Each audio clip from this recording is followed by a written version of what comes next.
Hey guys, it's Bill from Competition Cars. Good morning. Now we're going to do the driving video on this 1983 Cadillac Fleetwood Brougham, 15,000 miles. So you're going to hear a lot of motorcycle noise in the back. It's bike week here in Myrtle Beach, so it's a little noisy, so I apologize for that. Christian, if you go around the car in the natural light so they can see the paint, I do want you to focus on the hood. I disclosed this, there was some checking on the hood or crow's feet. Very minimal. It's there, I'm disclosing it. I decided not to paint the hood because it looks so good, but if you get up close, you can see it. This is an all original paint car, straight body, beautiful condition. So I'm gonna hop in, I'll get the car going here. And guys, I pulled this car out this morning. I did the driving video, or the walk around video this morning around 7:30, 7:45. So I just pulled it out of the showroom and parked it here and cut it off immediately. So this will be a true cold start. So 7, 8, 9, 10. So it's been sitting 3.5 hours or so. It was only cranked for a couple of seconds just to pull out of the showroom. So I want you guys to see that it starts easily. We're getting started to get some rain, so let's go ahead and wrap this up.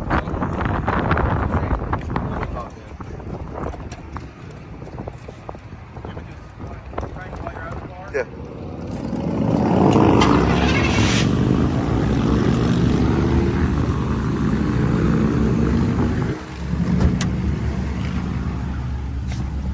So it fired right up with no delay. There's no check engine lights, no warning lights, nothing like that. It has nice ice cold air conditioning. 15,196 miles. And again, we talked about the HT 4100 engine. You know, just because some are bad doesn't mean all are bad. This is a really nice, well-preserved car. You know, I suspect the person that buys this car is not going to daily this car every day and do 100 miles an hour and go on long road trips. I suppose you could if you wanted to, but I don't see any issues with this powertrain. Again, I have personally driven it many miles, several heat cycles to make sure that it's running perfectly and no noises and no overheating. So we're going to go for a little ride. We got an AM, FM stereo, which works. No cassette, no 8-track. Again, we all know that this was equipped. This was one of those Potemkin little switch cars, or bait and switch, I guess they would call it back in the day. They advertised a brand new Caddy for like $5 below everybody else's prices. When you get there, this is the car. I mean, no tilt, no cruise, no sentinel lights, and no 8-track. But nonetheless, it's still dual power seats, leather loaded with all power features and cold air. Something's squeak there on the dash somewhere. But it drives perfectly. When I got the car, the funny thing was I got this car and I hop in it to drive it for the very first time, and I'll go to reach to put the tilt to adjust the wheel, and of course it's not there. Like, damn it, the damn stalk must have broke off. It's like the customer didn't tell me. So it was dark when I came in. It was nighttime when it came in. So I got to look and I said, it doesn't have tilt. I said, you got to be kidding me. Then I noticed it didn't have cruise. And then after I posted this on Bring a Trailer, somebody brought to my attention that Potemkin, which was at that time in the late 70s, mid to late 70s, actually, he was like the #1 Cadillac dealer, either in the Northeast or in the country. But he would do that. He would put these cars out there at some really super stupid low price, and unsuspected buyers would get there not realizing it didn't have some of the features.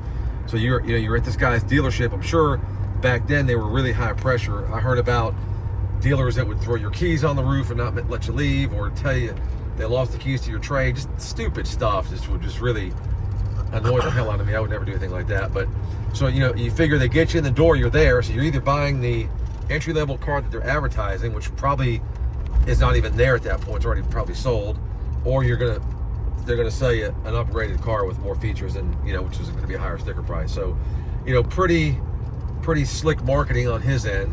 And the other thing is, I've watched some of his commercials on YouTube. The guy had some pretty funny commercials. There's a disco commercial that I listed that showed the showroom full of people, and they had the disco music going, disco balls, and back then disco was such a huge thing. But he always had some really cool and neat and unique commercials. But anyway, so everything the car has works except the power antenna. And this mirror's a little wonky. It tries to work, it wants to work, but it's not working properly. So you just set it where you want it, and then once you set it, it's pretty much okay. There was some glue or something behind there that somebody tampered with it. I spent about $700 going through the car, finding things that it needed. Anything my mechanic told me it needed, we did. It's very comfortable, very quiet. So it's up to operating temperature, obviously, by now. I'm going to turn around. I'm going to just kind of step on it and go through the gears so you know that it performs perfectly. There's no hesitations or misses or anything. Car runs like a top. It's not going to win you any races, obviously. I mean, none of these cars back then had a lot of power. Even some of the 500 cubic inch ones from the mid-70s only had so much horsepower. So we'll just kind of step on it there and accelerate. Listen to the engine. No knocking, no missing, no skipping. Shift's good. Just a nice, straight, solid car. Love the color, love the interior, love everything about this car. And the wheel covers, they may be the base wheel cover, but it is such a good-looking wheel cover with it looks like almost like a finned knockoff wheel. It's just got a really good look to it. It's very attractive. Because when I got the car, I said maybe I'll throw a set of wire caps on it. But when I saw these wire covers, I'm like, man, these things look great. So I went ahead and stuck with those. Horn works. I'll show you all the features. Passenger window, rear window in the back, that rear window on that side. Wipers. They actually have delay wipers. I don't know if that was an option or if that was standard, but that works. But all the AC controls work good. Like I said, the radio works good. Overhead lights, they both work. So there it is, guys, in a nutshell. Passenger mirror works fine. That works properly. Power seats. Check your seats, Chris. Power seats will all work on this side. Forward, back, up, down, tilt, rear, tilt, front. Got you working too? Yeah, Christian seat sides work as well. So we'll wrap up this video. You have the walk around interior video I posted earlier this morning while Christian was sound asleep, counting sheep. I was working. But again, to give Christian some credit, he does work late. He'll turn wrenches till 2 or 3 o'clock in the morning. So when I'm sleeping, getting my sleep, he's working, and kind of vice versa. So he just got here. We're gonna knock out this driving video and then one other driving video. But yeah, so we got the other ones already loaded this morning, so you've probably had some time to look at those. Any questions, put them in the comment section, and please subscribe. We were constantly adding videos, so if you subscribe, you'll get a notification. It says Christian Garofalo, which is my son, Competition Cars, has loaded a new video, and you'll be able to see kind of what's in our pipeline. Thanks, guys, and good luck bidding.